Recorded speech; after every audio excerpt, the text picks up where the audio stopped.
Yeah. Yeah. Good evening, everyone, and welcome to this meeting of the Overview and Scrutiny Commission. Before we start, I have to read you the following notice. This is a meeting of the Council held in public. It is not a public meeting. There is no fire drill planned, so if the fire alarm sounds, please leave by the exit nearest the large screen at the front of the room and proceed down the fire exit to the courtyard. Once it is safe to return, councillors will receive a text message. Officers will also advise when it is safe to return to the meeting. We are recording the meeting this evening using our webcasting service. The webcast will be transmitted live and will also be available on the Council's website following the meeting. All mobile devices should be switched off or set to silent so that the meeting is not interrupted by ringtones. Right, my computer's decided to lock itself, so we'll unlock that. Okay, so just before we start, a couple of things to do with the agenda. We haven't got any members of the public here tonight, so I'm going to leave item 7 where it is for now. Item 4 is going to be deferred to the next meeting because the officer concerned, unfortunately, is unwell. So the Ombudsman annual reports will go to the January meeting of the Commission. With that in mind, item 1, apologies for absence. I've had apologies, sorry. Thank you, Chairman. Yeah, an apology for absence from Councillor David Harrison with Councillor Brockman as substitute. Thank you. Thank you, and we wish Councillor Harrison well. Item 2 then, are there any declarations of interest? There are none. Item 3, minutes of the previous meeting. Can I confirm that the minutes of the meeting are an accurate record? All in favour? Thank you, and you're abstaining because you weren't at the last one. Okay. So, moving then to item 5, draft service budgets and draft fees and charges schedule. Thank you, Chair. Good evening, members. Can I begin by joining you in sending my best wishes to Councillor Harrison as well, hoping he makes a speedy recovery. Members will have in front of them this evening the draft service budget, both the General Fund and the HRA. Thank you to the members both of this committee and of the wider council who have engaged in some of the training that has taken place on the budget setting over the last few months. There is more to come next week in terms of getting people up to speed with where we are as a council. In terms of the policy priorities that we have set as an administration looking at the budget, we've been very, very clear that the policies this year, number 1, is to fix the bins so that we can maintain an efficient waste and recycling service, get the public the service back that they deserve, which has been missing for much of the last 12 months. We also believe that the grounds maintenance and the cleansing is a key priority to ensure that the public spaces and parks and so on continue to be maintained at the highest possible level. Temporary accommodation and homelessness, which I've spoken about at this commission before, but that is a key priority for us, and so too community safety and domestic violence, reducing domestic violence and violence against women and girls. They are the main priorities that the administration campaigned on, that they were elected on, and that we are putting into practice through the budget that we are setting in February. As members will note, we began the year with a projected gap of 1.7 million next year, rising to 5.5 million by 2027-2028. The budget tonight assumes a 2.9% increase in council tax. There's also an assumption that temporary accommodation rises, the amount that we will be spending on temporary accommodation will rise by around 30%, and there's also some inflation-related expenses in there as well. We've identified around about £4.2 million of savings so far, but I would caveat all of that at the moment by just saying that we are not in receipt of the settlement. We will receive that next Thursday from the government. The government have said that there'll be roughly a 3.2% increase. There are some other pots of money that they have announced in the October budget, but we don't yet know how that will translate into our budget here in Basildon. So we, at the moment, we are in the report setting broad envelopes for what we are thinking in each of those service areas without necessarily going into the specifics yet, because some of those figures may change as we get more clarity in the next week to 10 days. In terms of the HRA, we are looking at CPI plus 1%, so around 2.5% increase in the rents. There were changes in the right to buy as well, with those maximum discounts being reduced, and that is having a bit of an impact. There was a bit of a late rush in terms of right to buy receipts, but broadly speaking, that's where we are in the HRA. There's a 5% general increase in service fees that we are looking at as well in the next year. There's no doubt about it. It is a very difficult situation the council finds itself in. This is not a rosy picture by any means. I'd like to thank Mr. Sparks and his team for all the work that they have done in preparing us to this stage. It's not over yet. In fact, some of the harder decisions are possibly yet to come early in the new year. All of our work and everything that we have done is underpinned by the budget consultation. So as members know, we have to run a budget consultation every year. We chose to do it a bit differently this year. We wanted to engage with the public in a different way.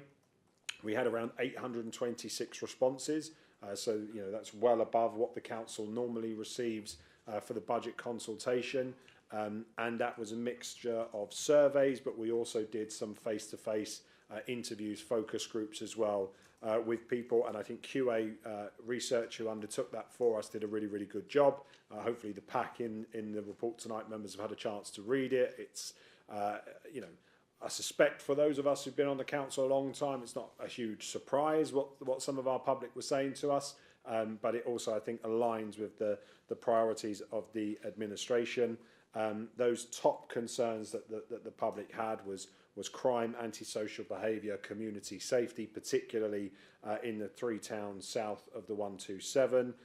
Road conditions, potholes, the state of our roads was really high up. Obviously leads to the argument that we'll be having on Monday next week when the English Devolution White Paper is published, and God willing, we can get out of Essex County Council and end two-tier government in Essex. And the £165 million of council tax that this council takes in every year can stay in Basildon, so we can improve those road conditions for our public.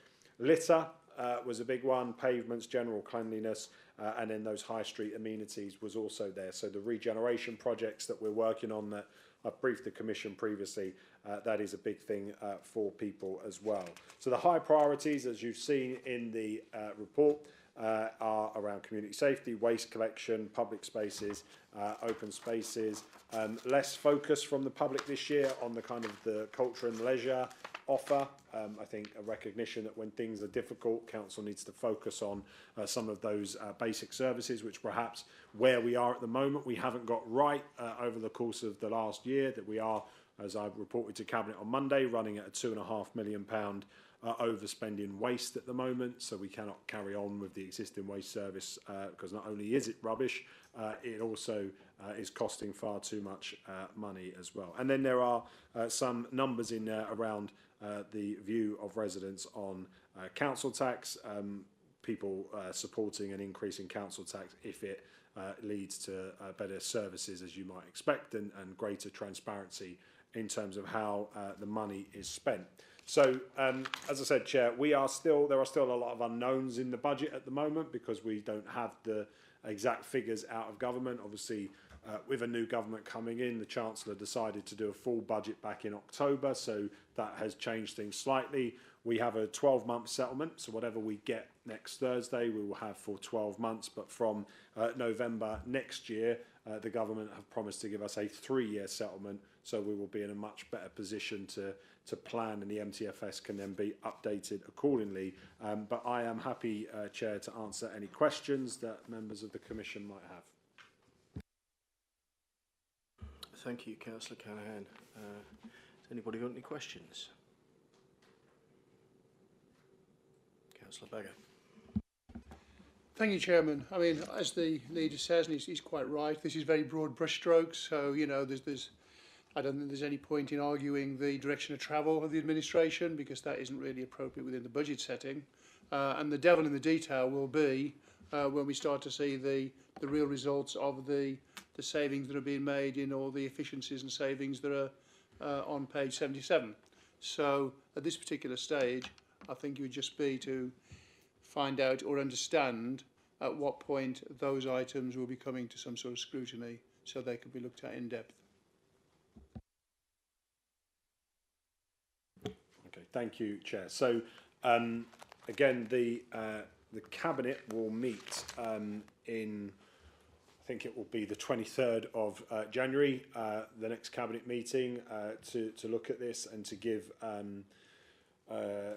more meat, put more meat on the bone, basically, in terms of the budget. And obviously, if the Commission wants to have another round of scrutiny before that, then that is up to the Commission to schedule. And I'm happy to come back in the new year or post next Thursday. I suggest we don't do it on Christmas Day, but I'm happy to come back after next Thursday and put some more detail in. I think that the thing to kind of, you know, some of the numbers in the context of Basildon is quite big, but I think we need to just remember what I've said, which is the biggest pressure that the council faces in terms of its revenue budget at the moment is temporary accommodation. So almost 10%, £3 million being spent on hotels, bed and breakfasts at the moment. So members will be aware of the steps that we have taken at full council and in other meetings to start looking at how we can bring that number down. And I'm hopeful that in the not too distant future we will be able to again tell the public, tell members exactly what we've done in relation to acquiring more sites. Broadly, Cabinet has set a goal of acquiring 500 new units to help us to tackle the TA problem. And then also the other pressure at the moment is the waste service, which is overspending by £2.5 million. So again, happy to come back and provide some more detail as and when we can. But you know, there will be difficult choices to be made in the new year. Thank you, Councillor. Any other questions? Councillor Ansell. Thank you, Chairman. It's not so much a question I'd like to ask, but a comment I'd like to make, if that's okay. Thank you, Chairman. I think it's very kind of the leader to be here this evening to address the committee. I think it's only right that the administration's given praise for the speed with which it's acted to fix the bins and do it in a quick way. Because I think the report shows that not only is addressing this issue important to keep our streets clean and tidy, but the importance of delivering services that are value for money. And again, I think the report highlights the importance of that, particularly when it comes to the council's waste service. And I think similarly for temporary accommodation, I think it's only right to acknowledge the hard work that the leader has put in wasting no time to address the issues around temporary accommodation, not only on the human level of what kind of young people, young families are facing in temporary accommodation and insecure housing, whereas that the bedrock of people's lives is that safe and secure housing that everyone does deserve. But on just on the issue of sound financial management, I think those TA costs are staggering, and I'm confident that the vision that's been set out by the leader and the administration and the clear action to be taken, I think will go a long way in addressing those costs in a very appropriate way. And what that means, is and again moving on to to talk about the consultation response, is by addressing those issues around the cost of the waste services and temporary accommodation means that this council will have more money to invest in council services, and things people want money spent on. And when it comes to council tax, my own personal belief is, I'd like taxes to be low and stay low, but at points needs must, and I think the consultation responses show that residents recognise that as well. And I think that I know we have another cabinet member here, Councillor McGeorge, as well as Councillor Ferguson. I think the work that's being done from the administration around community safety and putting long-term plans in place to get the infrastructure and road repairs we need, as well as fixing the bins, I think will bear fruit, and we'll see that in the cold hard data of the financial figures. Thank you, Chairman. Thank you, Councillor Ansell. Stunning and brave. I'm going to ask a question actually on the 30% increase in terms of the temporary housing costs. You talked about the 500, identifying 500 sites. What sort of percent? If you were successful, how much would that reduce that proposed increase roughly? I appreciate you've not got specifics. So the plan, if it comes off, is for us. So I should point out. So the cabinet has looked at. I appreciate that the leader of the opposition wasn't there for this item on Monday, but the plan looks at probably 7 or 8 different options around what we're looking at, from acquisitions to on-street purchasing to looking at modular, which we looked at on Monday as well. So there's a range of different options. We're moving at pace on them, and my expectation is that by year 3 of the MTFS, we will be in a much stronger position to see that the costs have come down. Now, how much you save versus the bed and breakfast and the hostels will depend on which type of accommodation people are then moved into and how much that is costing. So it depends on how quickly some of these things come on stream, when they come on stream. Some of the things are built and ready to go. Some of the things are for year 2. Some of the things are for year 3. We need a plan for all of it so that we're not caught out and we're left in the situation where we were mid-year this year, where we have 800 families in our borough who are in temporary accommodation. We're fortunate that as a council we have our own housing stock, so we were able to use 600 homes in our borough to house people immediately, but the remaining 150 to 200 have been in hotels and bed and breakfast. One of the other things that we brought to Cabinet on Monday night is looking at how we incentivise to get empty properties back into use. So we think there's around about 150 properties at the moment across the borough currently empty for a range of different reasons. Perhaps it's that someone's passed away and sons and daughters don't necessarily know how to let them and get themselves set up as landlords, all that kind of stuff. So we now have an empty homes officer working directly with those guys to try and bring as many of those 150 properties back into use as well. So we're trying to do all of this. It is happening at pace. The housing team are working on this every single day, but I'm hopeful in budgetary terms that by year 3 we will have seen a dramatic decrease in those numbers. It is scary. If we were to do nothing, I think it rises to about 11 million quid in terms of the numbers by year 3. So it has to happen, and it has to happen soon. Thank you, Councillor. Councillor Bagger. Thank you, Chairman. The capital and treasury charges that are indicated over the period of the medium-term financial strategy, are those changes to do with increased borrowing by the council, or is there some other factor that actually they refer to?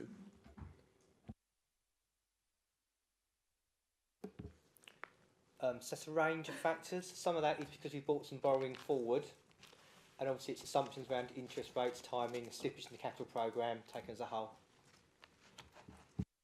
The reason I ask is because the figures, there's a small jump for 26-27, it then stays constant 27-28, and then there's a massive leap of nearly 3 times for 28-29.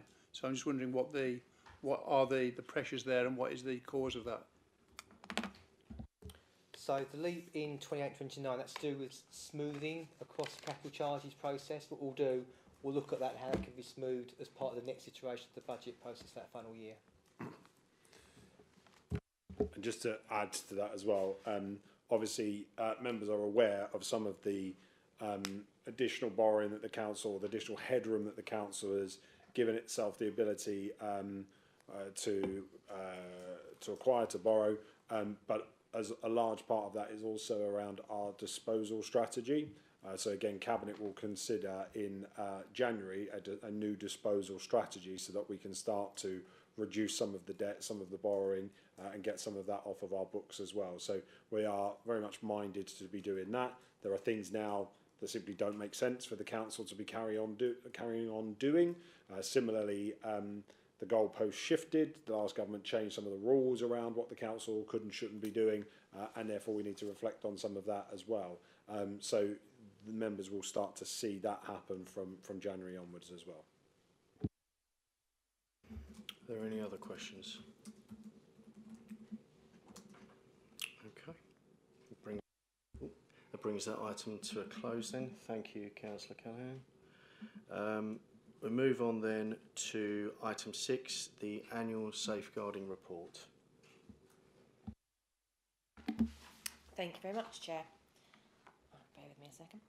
The Council have a statutory duty and fundamental obligation to protect adults with care and support needs and children at risk of harm and to appropriate social care agencies.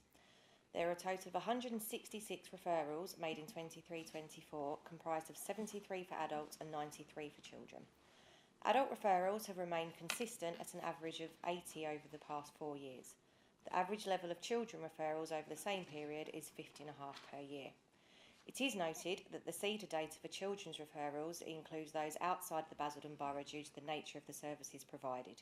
This has since been rectified and going forward, specific data via postcode can be provided and we will be able to supply Basildon specific numbers following a short piece of work.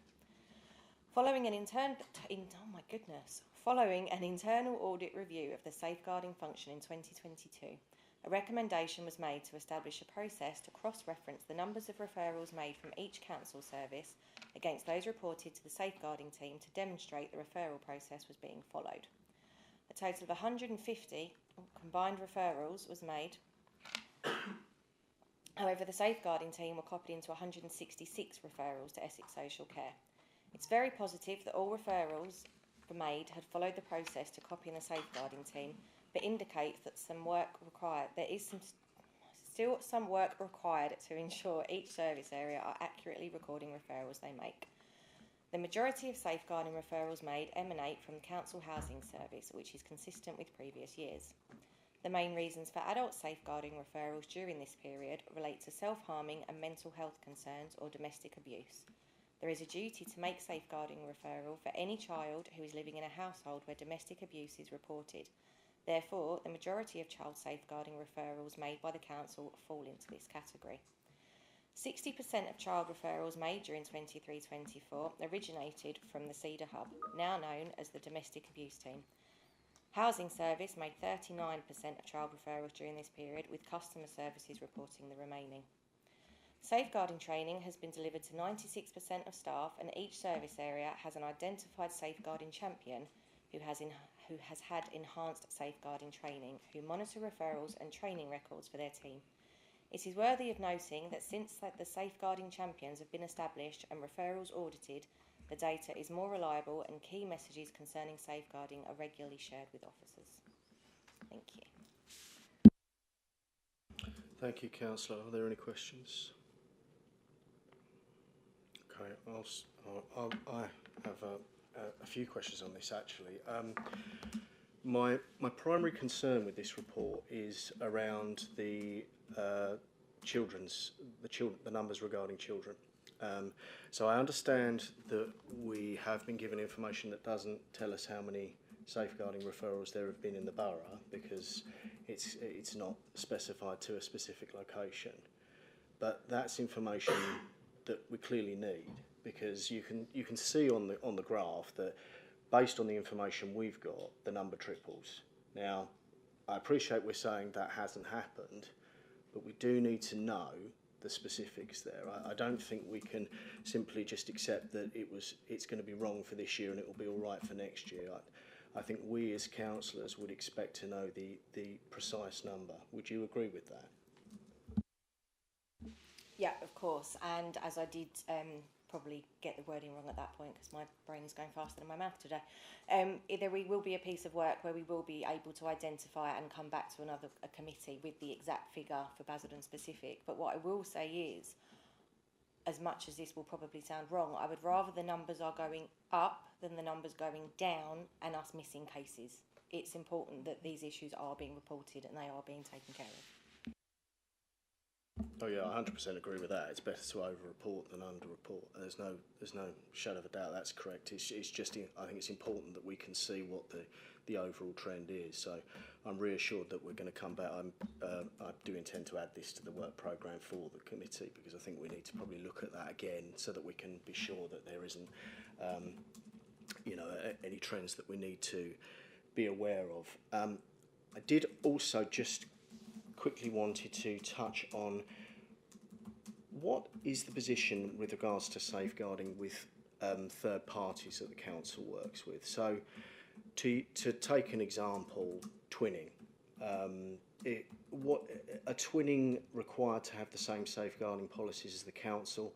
What happens if there's a referral at, let's say, a twinning event, and how would that be dealt with? Would that show up in these numbers? And do they have the sort of relevant policies themselves? Are they required to follow the same policies if they're working with us, even though they're technically an independent organisation? Thank you, Chairman. Essentially, the safeguarding process would be as part of the procurement stage, so there would be a requirement that safeguarding was in place. We also have our safeguarding officer who will work with our external partners. For example, we've recently had some conversations with Morgan Sindall Property Services, and we intend, because of the size of that organisation and how transactional they are with our tenants and residents, that we will appoint a safeguarding champion within Morgan Sindall Property Services, and we'll be following the same processes with them. So essentially, in answer to your question, they have their own safeguarding process in place that we would expect to be followed, but we would be working closely alongside them. And because of the nature, as I've said, with Morgan Sindall and their regular attendance in properties and households, we would expect there to be more referrals coming about that way, particularly with regards to neglect issues that they might pick up upon their day-to-day work. So we are moving forward with that and are going to be having safeguarding champions in place there, and we'll be working alongside them and providing some additional training. But essentially, at the procurement stage, it would be that they would be required to follow a safeguarding process. Did that answer your question, Chairman? Yes, thank you. Thank you. Are there any other questions on safeguarding? Councillor Baggett. Yeah, thank you, Chairman. I mean, it goes to say that this is an incredibly important issue. Now, I know that we've done a lot of training within the Council of safeguarding and everything else, but when we are dealing with third-party contractors, and I'm minded to refer to the Victoria Climby case a few years ago, which was horrific, and there have been other cases since. The key findings there were the fact that it could have been prevented if other people had noticed. So the person going in to do the house repairs, they'd have actually made an observance, or the person that was just ordinary people effectively that were operating in the orbit of that child that might have been able to raise it before it ended up in tragedy. How embedded are we right now with making sure that our contractors and that this sort of thing is embedded right across the board, so that if, for instance, somebody does turn up at a property to do a repair, that they're aware of the danger signs, the red flags to be looking out for? Thank you, Councillor Baggett. Essentially, there is still more work to be done. We are working with our biggest contractors with regards to putting safeguarding champions in place, but I absolutely agree, those are our eyes and ears of the community. Those are the officers that will be picking up on safeguarding issues. There is no doubt about that. And when you look at historical tragic cases, it becomes evident that those are the services that are going in and out of the properties. When somebody maybe is expecting a council officer to turn up at their property, they wouldn't see maybe the conditions or the behaviour that an operative that was going to carry out some general maintenance would. So we're very keen to move forward with that and do more work with our large contractors. What I would say is that we're confident that the referrals are being made, and we are auditing those at the moment, and but there is still more work to be done. There is more work to be done in that regard, and I think that will be an ongoing plight. Essentially, and it's about us making it easy for the contractors to report, and that we make a process that is easy and straightforward to follow, because expecting maybe a contractor that's going out to carry out some day-to-day maintenance to make a referral at the same level that you would someone that was going out to carry out a tenancy survey is just not going to happen. We've even spoken about calling it something different, so we're calling it a flag, so that an operative will go out and raise a red flag and say, I feel that there's some concerns there, and then us as the local authority take that on and move forward. So yeah, I absolutely agree, very passionate about the fact that we've got people going in and out of properties, and we essentially want them to raise the flag, don't we, and so that we can move forward and and hopefully intervene where necessary to provide some protection for adults and children that are at risk. Thank you. Councillor Baggett, yep. I mean, I don't know the answer to this. There's a theory that you should only ask questions you know the answers to, but I don't subscribe to that. I don't know the answer. There seems to be kite marks for everything nowadays, you know, with regards to organisations. But does there exist a kite mark for this sort of thing, for how embedded safeguarding is within an organisation? And if so, are we working towards it? And if not, what could we do to make sure there was a kite mark? Thank you, Chairman. We're very much audited Essex-wide. We attend peer reviews. I attended a peer review with other neighbouring authorities only last month, where they're assessing that we're compliant, and we're fully compliant across the board as the Basildon Borough, so that's incredibly positive. So with regards to a kite mark, not necessarily in that respect, but we're very much audited with regards to our actions concerning safeguarding, which are very positive. Thank you, Councillor Baggett. Thank you, Chairman. Thank you. Are there any other questions on this item? No. Okay, in that case we will move on then to item 7, which is activity centres. Thank you, Mr. Chairman. In presenting the report on the Activity Centre review, I want to just first of all mention how proud I am of this borough's commitment towards its activity centres. At a time when many boroughs across the county aren't functioning activity centres or have activity centres that are outsourced, our commitment that stands over many years is something that we should all be incredibly proud of. As someone who had an elderly relative living within my house for a period of time, I know the importance of activity centres to that particular family member and to my family in giving them positive activities to be able to do, in being able to act as a source of support and vital activities that they were able to engage in, and wider support that they were able to offer my own family for many years. So for me, when I talk about activity centres, it's personal. And it's personal because it means something, and I know the difference that activity centres can make to the lives of individuals that really benefit from them. We have 3 activity centres that are under the responsibility of this authority within Leindon, Basildon and Pitsea. And I'd like to also thank all of the trustees, all of the committees for all 3 activity centres for the work that they do in being able to provide regular activities, social events, trips, carol concerts that have been taking place over the winter period as well, summer events that are going on. Like I say, the activities that they are providing are vital services that are driven by dedicated volunteers that have served on those committees for many, many years. My key priority as Cabinet Member for Culture, Sport and Community has been around the long-term sustainability of the activity centres to make sure that the decisions that we make now are really able to benefit residents for the longer term. And predating my time coming back onto this council, and yours, Mr. Chairman, was an activity centre review that started in the spring of 2023 to look at the long-term sustainability and the long-term future of our activity centres.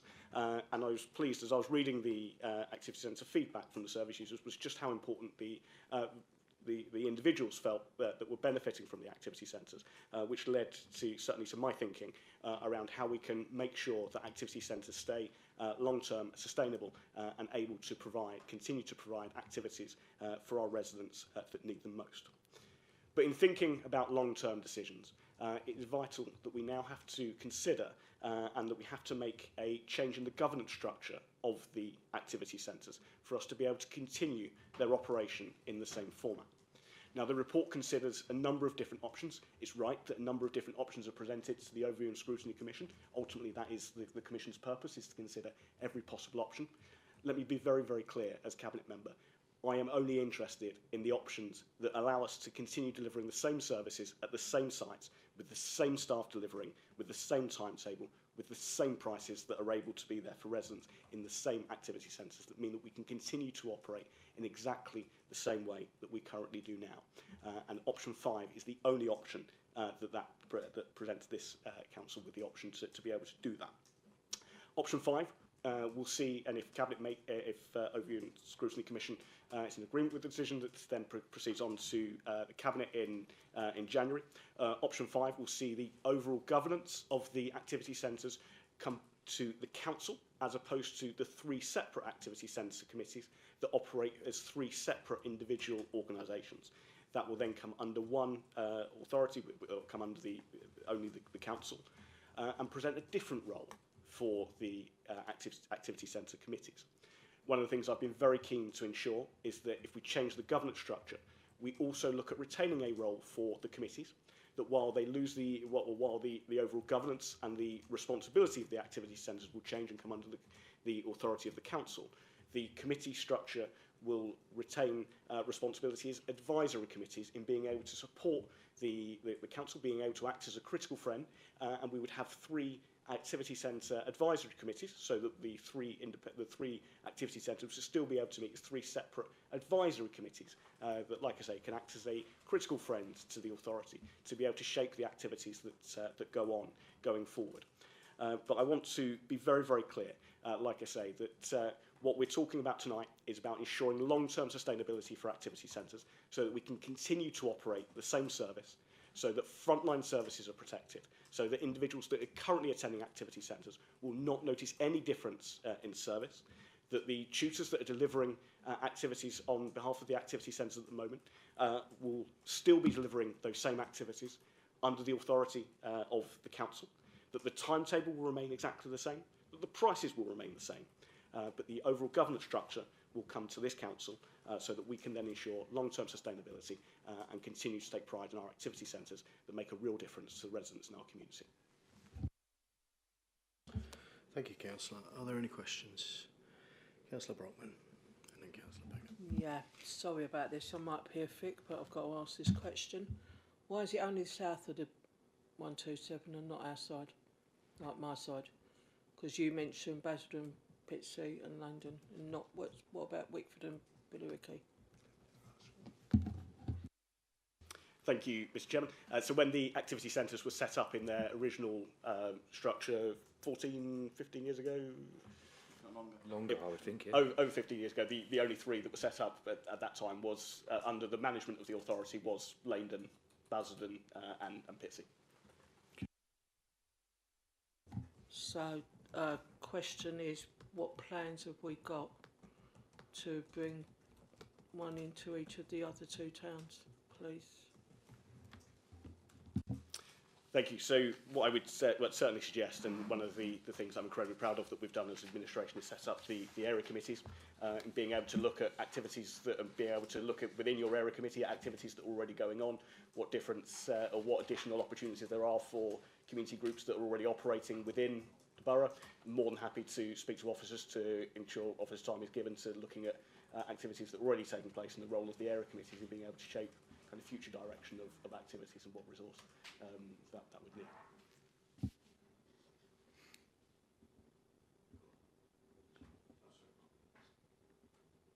I was just going to add, obviously, Councillor, you were at the Wickford Area Committee a few weeks ago when the Area Committee invested really well in supporting a large number of local groups all across the area that committee looks after.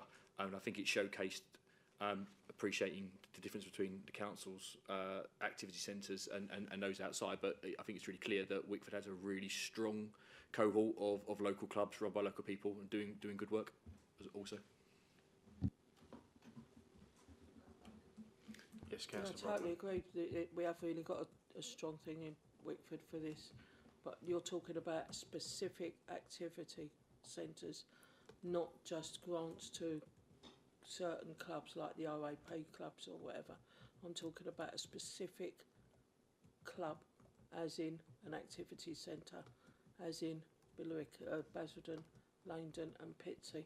Is there something we can have, please? Thank you, Mr Chairman, and thank you for the questions, and I think they're all absolutely appropriate questions to be able to ask. The activity centre review was only able to take into consideration the activity centres that we currently run, to be able to look at kind of additional activity. I think exactly as Mr Taylor just said there, what we need to look at is the existing activity that's already taking place within, in your case, Wickford. And what additional opportunities there is either to work with existing groups there or directly fund through through the area committees. As part of the activity centre review, we're not able to consider kind of new activities that are coming up. Like I said, this is around ensuring the long-term sustainability of those existing services before we could consider new activities. But in considering new activities, I think we need to consider what's already taking place and where most value can be added. Thank you, Okay, Councillor. prepare yourself, I'm coming after you. Thank you, Councillor. Councillor Baggott. Thank you. I've got no doubt that the Cabinet member is passionate about this, and you can tell by what he was saying. Now, as a Cabinet on Monday, the leader at the time, one of the things he said, which I did agree with, was that he criticised some of scrutiny and said that there wasn't enough scrutiny of items and that things weren't being looked at deep enough. So, I've got a number of comments, come questions. First of all, who actually undertook the review and where is the actual report itself? Because we've got a report here, but none of the real meat that you would expect scrutiny to be seeing is actually present in this report. And Councillor Ferguson, you said that option 5 is the only option, but the only way we know it's the only option is because you've written it in a report saying it's the only option. But there's no evidence to show that it's the only option. There's no evidence to say what the overall views were. It would have been nice, actually, if the activity chairman from each of the respective committees was here, so the Scrutiny Committee could hear what their view is and get an expurgated view of the decisions, because I do know from my own experience that activity centres are very, very dear and close to the hearts of the people that run those community centres. I also know from experience how complex and complicated the different ones are, because the Leighton Centre makeup is fundamentally different to the George Hurd. George Hurd is fundamentally different to Pitsea, both with the activities they offer, the people that go there, and the sort of things that they expect and require from the activity centre. I also know that we have had in the past issues with people wanting to come externally into the area to actually benefit from some of those activities, and that has caused us problems, which is why you had this differential charging. I also know that in the past we had problems with insurance when we had council staff actually going on trips with the activity centre, because that created issues of insurance problems. There was one particular activity centre where, very well meaning I'm sure, and I'm sure it wouldn't happen in this day and age, the officer was taking bags of money in Waitrose bags down to the bank to pay it in for them, which obviously is a governance issue. So I am concerned to an extent that as a council, we now, when the leader talks about resources being strained and everything else, we're taking on an additional resource to actually manage something which has been ticking on, it seems to me, pretty well so far. Now, if the activity centres had said, look, we really need help, this is something that we've got a capacity issue, they can understand why it's being done. But it seems to me, I can't see why the driver is for it, apart from a cost saving. And I can't see what the appetite is from the committees. I can't see any evidence here as to what data you've seen that leads you to say option 5 is the only one. Maybe we could have just a bit of a fill-in on that, please. Thank you, Mr. Chairman. Listening to the Leader of the Opposition there, I thought he was making some of my arguments for me in the reasons why that we're proposing to make these changes. On the issue around kind of the main driver is around sustainability. And with the budget that was passed in earlier this year that factored in cost savings to the taxpayer on the basis of activity centres and this review, clearly decisions have to be made on the long-term decision-making and the long-term governance structure of the activity centres, which we're proposing here. He asked me around why option 5 is the only option. Well, some of the other options are to do nothing at all, which then leads it to be not sustainable. Other options are to completely outsource it to external organisations, which would then lose all influence and all local decision-making in being able to affect and ensure local accountability for the activity centres. Some of the options are to close down completely. So my criteria is ensuring that the same level of service, the same activities with the same delivery staff, being able to affect the same residents and make that frontline service user experience the same. My criteria leads us to option 5. You may have a different criteria that may lead you to another option, but that is the criteria that I've set, and that's why I believe that option 5 is the right one. He asked around the activity centre committees. I have spoken as part of this process. I met with alongside officers, I met with all 3 activity centre committees to inform them of the direction of travel and the step-by-step process that the council would be undertaking as part of this review. That has taken place over the last 2 weeks. The activity centre chairs were invited to be able to come along tonight.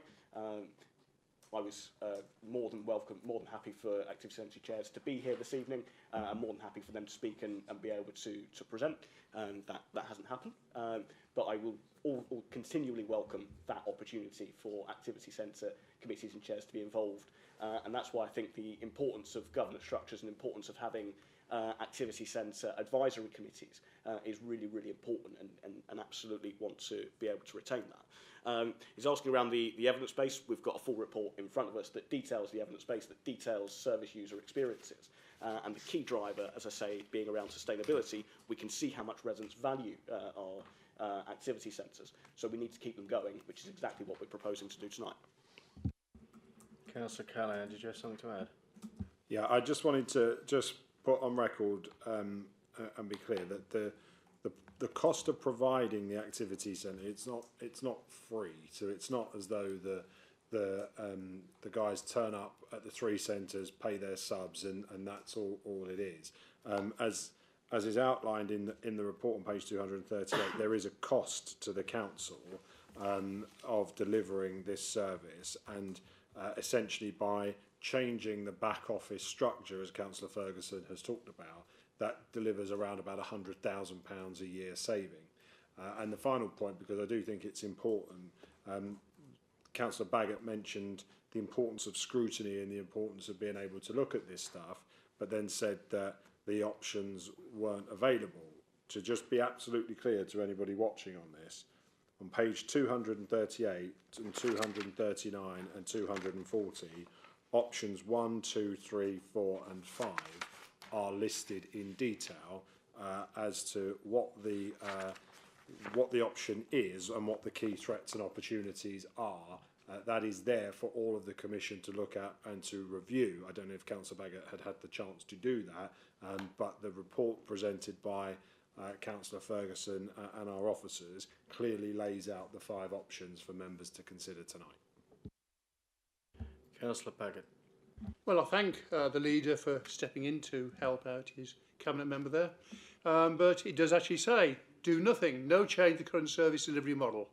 The key threats and opportunities, the review is commissioned in order to ascertain potential areas for service improvement and identify efficiencies for the future management of the services delivery. But if anybody's listening that doesn't see that is just local government gobbledygook, it doesn't actually present a threat, it doesn't give an opportunity, it's just a load of words that are being put there because the cabinet member said he's already made up his mind what he wants to do and the report has been formulated around that decision. All I'm asking for is, from a scrutiny point of view, where is the evidence?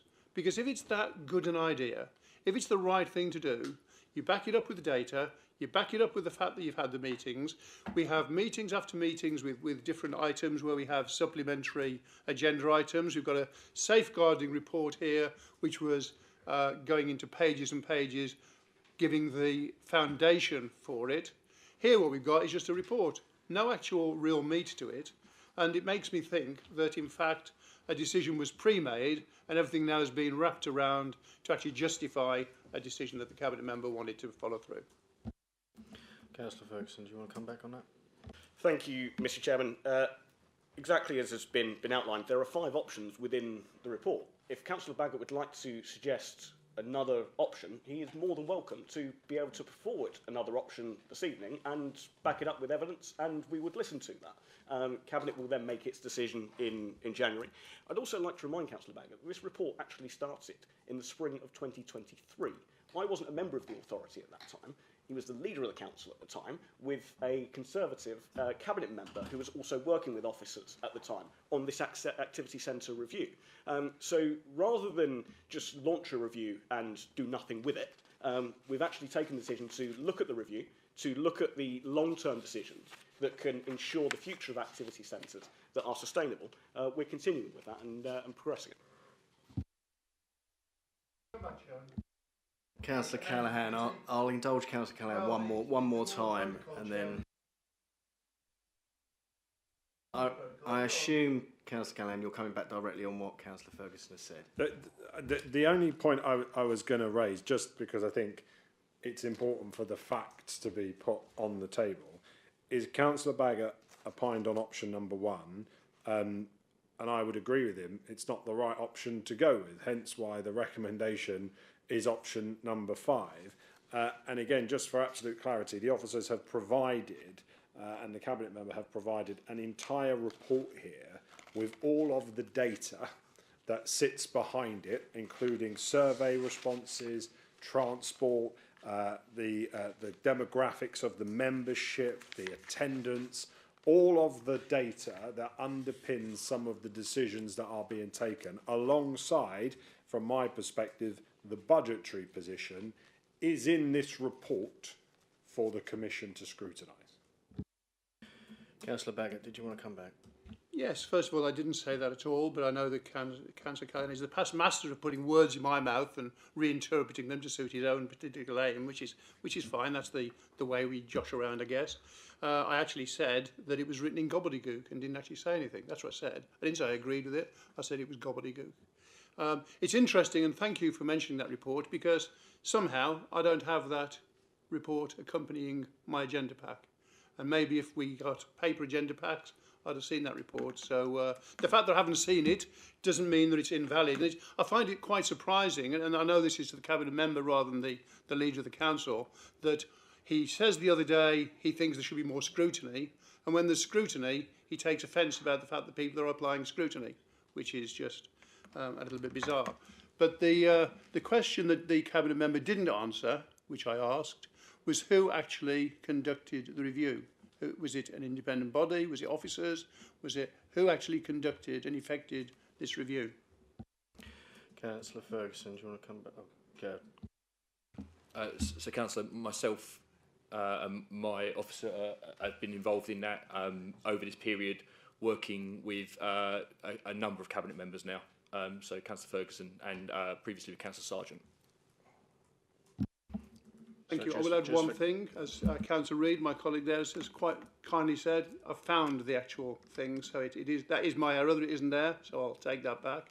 But we have scrutinised. You can't possibly say we've not asked questions. Okay, thank you, Councillor Baggott. I mean, the only thing I would add to what's been said, I think, is that, and this isn't exactly a problem that only affects this particular report, but there is sometimes a tendency to give a series of options, 4 of which are seemingly disastrous, and then one that is a panacea and the answer to everything. And I think this report possibly suffers a little bit from that. As in terms of question, you've mentioned that the service will remain unchanged, but it saves, I believe it's 100k roughly. Can you absolutely cast iron, give a commitment that the end user will see no difference whatsoever in terms of the service they receive? Thank you, Mr. Chairman, and thank you for the question there. Absolutely. The priority is to protect frontline services and to make sure that frontline users are able to benefit from the activity centres in the same way they do now. I think that's really, really important as to why we still retain activity centre advisory committees, to be able to make sure that we have a critical friend, making sure that the authority is on track and doing the right thing with our activity centres, to be the voice of the activity centre users. So if there are any issues or bumps in the road, we're actually then able to deal with them. And we can have those conversations to be able to adapt. This also gives us the opportunity to be able to look to the future and what future activities we want to be able to offer as part of activity centres, additional activities, additional trips, events that might be going on, and to be able to think around how we can join up different activities between Langdon, Pitsea and Basildon. But the priority throughout all of this, as I said right at the start, is around long-term sustainability, protecting frontline services, and being able to make sure that activity centres are there to be able to benefit those residents that need them most. And I think by changing the governance structure, we'll be able to do that. We'll be able to make it sustainable, and we'll have those advisory committees that are then able to act as the critical friends and make sure that we're on the right track. Okay, I'll take one final question from you, Councillor Baggott, and then I'll take Councillor Reid. Thank you. and I am pleased to hear what the Cabinet member said, and thank you for that.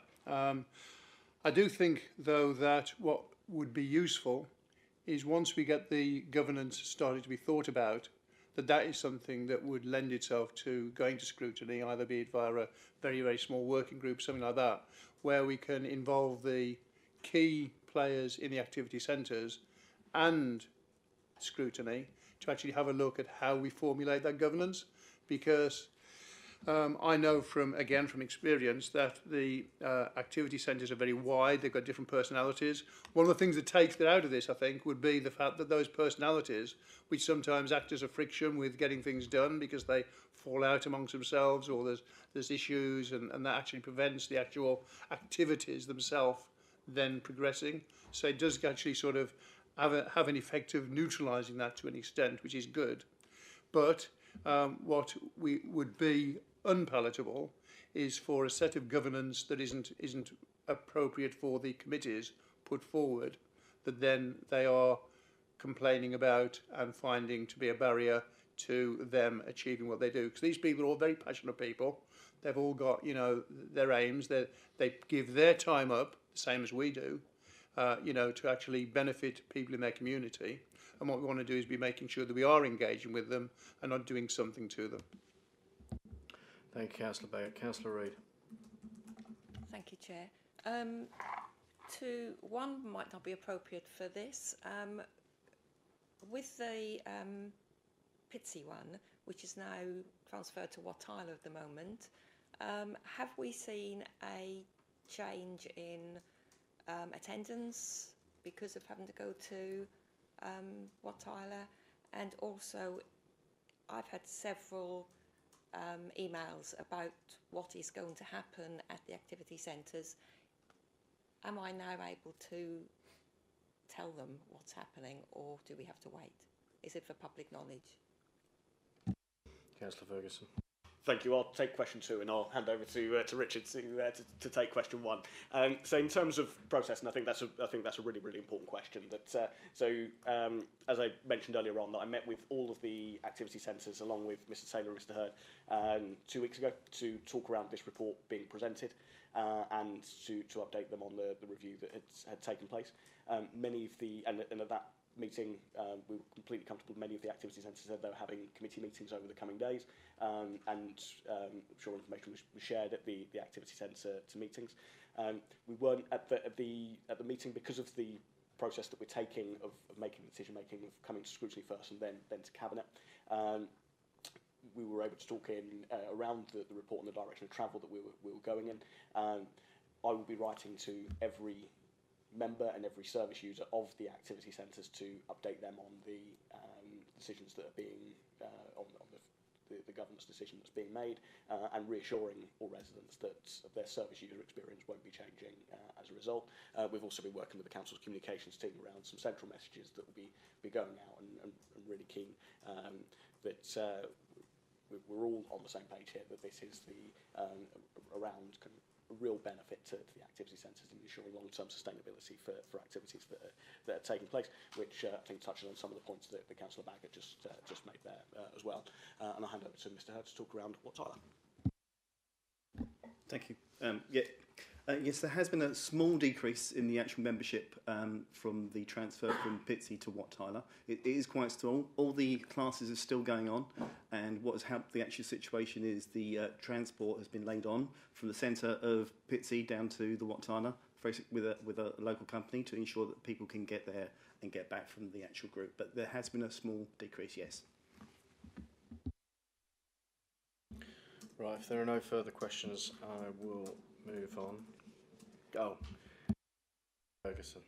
Thank you, Chairman. And just on the point around kind of wider activities that the activity centre could do with changing the governance structure and coming under the authority of the council is the kind of the wider communications vehicle that we're able to have, being able to promote activity centres far wider, which is something that came out of the review, some of the comments that were in there by residents to be able to address some of those issues that Mr. Hurd just mentioned. We'll be able to, and we'll be working to drive greater awareness so that residents can enjoy and come along to activity centres, in particular those residents that don't necessarily get to come along to them at the moment. Thank you, Councillor Ferguson. Thank you to both the Cabinet members who have attended this evening. We'll move on then to the work programme, item 8. I've already mentioned that I'd like to bring safeguarding back. Is that agreeable to the committee? Yeah. Okay. So we'll bring safeguarding back once we've got those numbers. Is there anything else that anyone would like to add? Councillor Baggott. Yes, thank you, Chairman. At Cabinet on Monday, it was announced that there's going to be a full-scale review of parking and parking charges and parking within the borough. I do think that's something that lends itself to scrutiny at the earliest opportunity, so that we can have a look at the direction of travel which the Cabinet member is thinking of, and also to give feedback on the consequences and the thoughts that are going to come into an eventual decision that we go to Cabinet. Thank you, Councillor Baggott. Any objections to that? Seems okay. Yeah, that's fine. We can add that one on then, please. Yeah. Any other items for the work programme? No. That's the lot then. I think we are done. Thank you very much to everyone for attending. Have a good evening. Thank you.